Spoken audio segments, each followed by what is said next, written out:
شروع اللہ کا نام لے کر جو بڑا مہربان نہایت رحم والا ہے۔ طاسیم میم، یہ کتاب روشن کی آیتیں ہیں۔ اے پیغمبر، ہم تمہیں موسیٰ اور فرعون کے کچھ حالات مومن لوگوں کے سنانے کے لیے صحیح صحیح سناتے ہیں کہ فرعون نے ملک میں سر اٹھا رکھا تھا اور وہاں کے باشندوں کو گروہ گروہ بنا رکھا تھا۔ ان میں سے ایک گروہ کو یہاں تک کمزور کر دیا تھا کہ ان کے بیٹوں کو ذبح کر ڈالتا اور ان کی لڑکیوں کو زندہ رہنے دیتا۔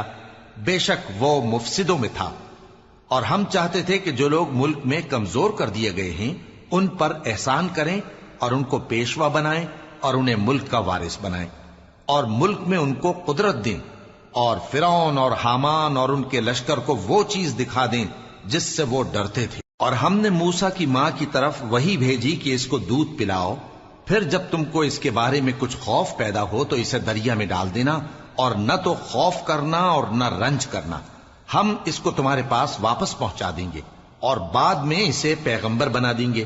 سو فرعون کے لوگوں نے اس کو اٹھا لیا، اس لیے کہ نتیجہ یہ ہونا تھا کہ وہ ان کا دشمن اور ان کے لیے موجب غم ہو۔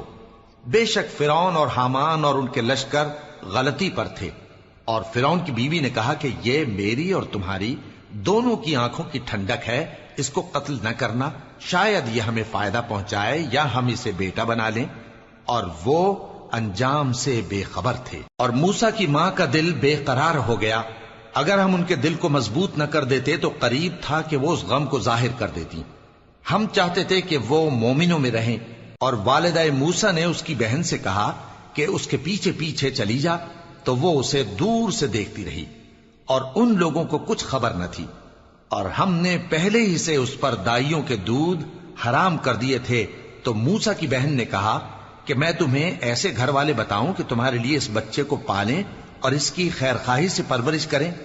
سو ہم نے اس طریق سے ان کو ان کی ماں کے پاس واپس پہنچا دیا تاکہ ان کی آنکھیں ٹھنڈی ہوں اور وہ غم نہ کھائیں، اور معلوم کر لیں کہ اللہ کا وعدہ سچا ہے، لیکن اکثر لوگ نہیں جانتے۔ اور جب موسیٰ جوانی کو پہنچے اور بھرپور جوان ہو گئے تو ہم نے ان کو حکمت اور علم عنایت کیا، اور ہم نیکوکاروں کو ایسا ہی بدلہ دیا کرتے ہیں۔ اور وہ ایسے وقت شہر میں داخل ہوئے کہ وہاں کے باشندے بے خبر ہو رہے تھے، تو دیکھا کہ وہاں دو شخص لڑ رہے تھے، ایک تو موسیٰ کی قوم کا ہے اور دوسرا ان کے دشمنوں میں سے۔ تو جو شخص ان کی قوم میں سے تھا اس نے دوسرے شخص کے مقابلے میں جو موسیٰ کے دشمنوں میں سے تھا مدد طلب کی، تو موسیٰ نے اس کو مکہ مارا اور اس کا کام تمام کر دیا۔ کہنے لگے کہ یہ تو شیطانی کام ہوا، بے شک وہ انسان کا دشمن ہے، کھلا بہکانے والا ہے۔ بولے کہ اے پروردگار، میں نے اپنے آپ پر ظلم کیا، سو تو مجھے بخش دے، تو اللہ نے ان کو بخش دیا، بے شک وہ بخشنے والا ہے، مہربان ہے۔ کہنے لگے کہ اے پروردگار، تو نے جو مجھ پر مہربانی فرمائی ہے تو میں بھی آئندہ کبھی گناہ گاروں کا مددگار نہ بنوں گا۔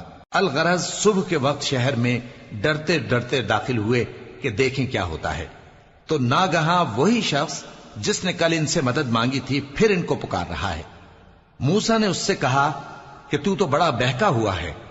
پھر جب موسیٰ نے ارادہ کیا کہ اس شخص کو جو ان دونوں کا دشمن تھا پکڑ لیں، تو وہ بول اٹھا کہ جس طرح تم نے کل ایک شخص کو مار ڈالا تھا اسی طرح چاہتے ہو کہ تم مجھے بھی مار ڈالو۔ تم تو یہی چاہتے ہو کہ ملک میں ظلم و ستم کرتے پھرو، اور یہ نہیں چاہتے کہ صلح کرانے والوں میں سے ہو جاؤ۔ اور ایک شخص شہر کی پرلی طرف سے دوڑتا ہوا آیا، بولا کہ اے موسیٰ، اہل دربار تمہارے بارے میں مشورے کرتے ہیں کہ تم کو مار ڈالیں، سو تم یہاں سے نکل جاؤ، میں تمہارا خیر خواہ ہوں۔ چنانچہ موسیٰ وہاں سے ڈرتے ڈرتے نکل کھڑے ہوئے کہ دیکھیں کیا ہوتا ہے، اور دعا کرنے لگے کہ اے پروردگار، مجھے ظالم لوگوں سے نجات دے۔ اور جب انہوں نے مدین کی طرف رخ کیا تو کہنے لگے امید ہے کہ میرا پروردگار مجھے سیدھا رستہ بتائے۔ اور جب مدین کے پانی کے مقام پر پہنچے تو دیکھا کہ وہاں لوگ جمع ہو رہے اور اپنے مویشیوں کو پانی پلا رہے ہیں، اور ان کے ایک طرف دو عورتیں اپنی بکریوں کو روکے کھڑی ہیں۔ موسیٰ نے ان سے کہا تمہارا کیا کام ہے؟ وہ بولی کہ جب تک چرواہے اپنے جانوروں کو لے نہ جائیں ہم پانی نہیں پلا سکتے، اور ہمارے والد بڑی عمر کے بوڑھے ہیں۔ تو موسیٰ نے ان کے لیے بکریوں کو پانی پلا دیا، پھر سائے کی طرف چلے گئے اور کہنے لگے کہ پروردگار، میں اس کا محتاج ہوں کہ تو مجھ پر اپنی نعمت نازل فرمائے۔